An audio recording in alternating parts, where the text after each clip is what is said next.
Hello my dear jewelry lovers, today I will tell you about the most unusual and beautiful jewelry of the Queen of the Netherlands. It will be interesting. The jewelry of Queen Maxima of the Netherlands. This is more serious than the Queen of England. Everyone is convinced that the largest amount of jewelry in the countries of Europe can be seen on Elizabeth II, the Queen of England. But studying the jewelry of Queen Maxima of the Netherlands, I realized that it was not so. Their quantity and quality is simply dazzling. Queen Maxima, with her charm and cheerful personality, breaks stereotypes about royal posture. We are all used to the notion that a queen should be serious, majestic, not much to say and extremely elegant, demonstrating dignity and restraint. But what to do queens, whose turbulent temperament seeks freedom? How to be a respected and loved queen with the character of a tigress and a lively laugh? Queen Maxima has her own unique answers to these questions. Maxima's extraordinary temperament reflects her Spanish-Italian roots. Born in Buenos Aires, Argentina, to a friendly and boisterous family of 7 children, Maxima grew up sociable and energetic. Her bright personality not only attracts attention, but also gives the royal appearance of unusual liveliness and joy. Maxima and Prince Willem-Alexander were first brought together by a party in Spain in 1999.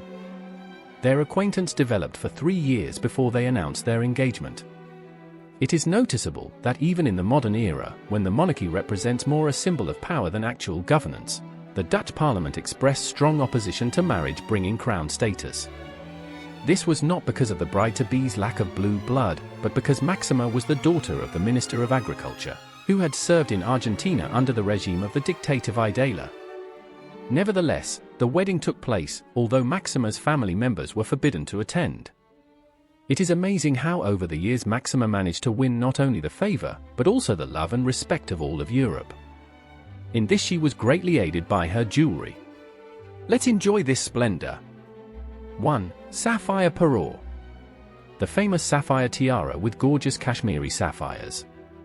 The quality of sapphires like Queen Maxima's are not found even in the Queen of England. These are genuine cornflower sapphires from Kashmir. These are the finest quality sapphires you can find. Hooray, they can be seen and not just spoken. This tiara was made by Maison van der Stickel in 1881. It may have been based on an 1867 design by Oscar Mars Senna. The diamonds are set in a fluttery setting, and the center sapphire can be removed and worn as a brooch. In 1928, Van Kempen, Begeer and Vos removed some of the diamonds and modified the setting. In 2013, Steltman Jewelers added a new frame and the centerpiece was omitted, although this version is double-sided. A total of 633 242-carat diamonds and 33 155-carat cashmere sapphires were used. The center sapphire surrounded by diamonds can be removed and worn as a brooch.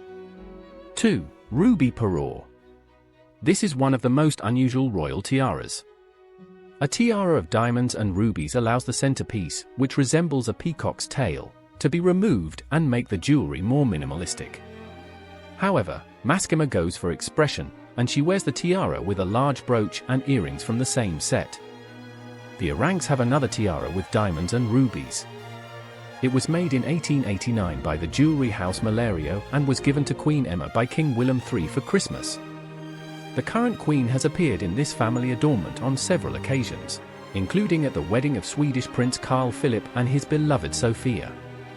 This tiara will be accompanied a little later by a diamond choker with a spectacular ruby brooch, ruby earrings, ring and bracelet, and a large corsage piece.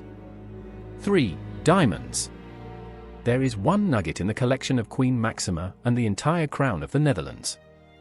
This Stuart tiara, whose main feature is a 39-carat Stuart diamond with a slight blue cast. The stone was purchased in 1690 and belonged to King William III and Queen Mary II. He is the Prince of Orange and Mary is heir to the British throne from the House of Stuart. They ruled together, but they had no children, so the stone returned to the Netherlands. Then this stone was part of a pendant, corsage jewelry, and various tiaras. Despite attempts by the British monarchs to return the jewel to their treasury, the Stuart eventually found its home and its place in Queen Wilhelmina's tiara, presumably in 1897, becoming the center stone of the Stuart tiara. The tiara itself is part of a parure that also includes earrings and a massive brooch so large that the ladies of the royal house of the Netherlands preferred to wear it on a corset. Necklace and earrings from the diamond parure. Tiara necklace of large solitaire diamonds is created later and is not included in the parure. But Maxima likes to mix things up.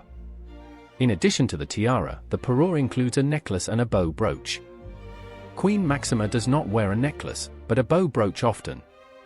Queen Maxima has a lot of diamond jewelry, and every outing is a new delight. For emerald parure.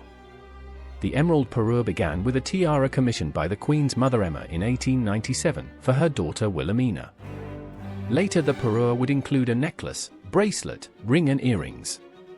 A necklace with a large cabochon emerald was created at a later date. What a gorgeous combination! The emeralds in the parure are removable and can easily be replaced with drop pearls. 5. Aquamarine parure. Aquamarine parure, tiara, necklace, earrings, necklace and brooch pendant with large aquamarine. At the head of the parure is an aquamarine tiara created by Kempen, Begeer and Vos for Princess Juliana's 18th birthday. It was later joined by a necklace, earrings, brooch, ring, and bracelet. 6. Agates, amethysts, citrines, topazes, zoisites and corundums. Queen Maxima citrine jewelry, bracelet, brooch, and earrings. Queen Maxima is one of the few European queens to wear jewelry with gemstones not of the first order, and semi-precious stones with great desire and frequently. Queen Maxima's diamond bow brooch with citrine. The center stone is removable and can be sapphire and diamond instead. Earrings, for example, made of zoisite with corundum, a very bold choice. Earrings made of zoisite with corundum, ornamental ruby. Or amazingly beautiful amethyst earrings with diamonds, or maybe some simple agate bracelets. Amethyst diamond earrings and agate bracelets on Queen Maxim. Still, I look at Queen Maxima, and I imagine in a good sense of the word, Spanish dona, energetic, fresh, smart, cheerful and beautiful. And what else do these northern Dutch need? An antique pearl tiara. This jewelry is a bit like the English tiara Knots of Love, in which the Princess of Wales and the Duchess of Cambridge shone. The Dutch tiara was made for Queen Wilhelmina and dates from 1900. 7 drop-shaped pearls crown the base of the sparkling base with diamonds garlanded with lily symbols. Maxima repeatedly chose the vintage pearl tiara for state receptions and other ceremonial occasions. In addition, the Queen wore the piece of jewelry without the top pearl part, restricting it to a diamond base. Miss Soragaita, who was not yet married to the Crown Prince at the time, appeared in it back in August 2001, arriving at the wedding of Norwegian Crown Prince Haakon and Mette-Marit. Which parure was your favorite? Write your comments.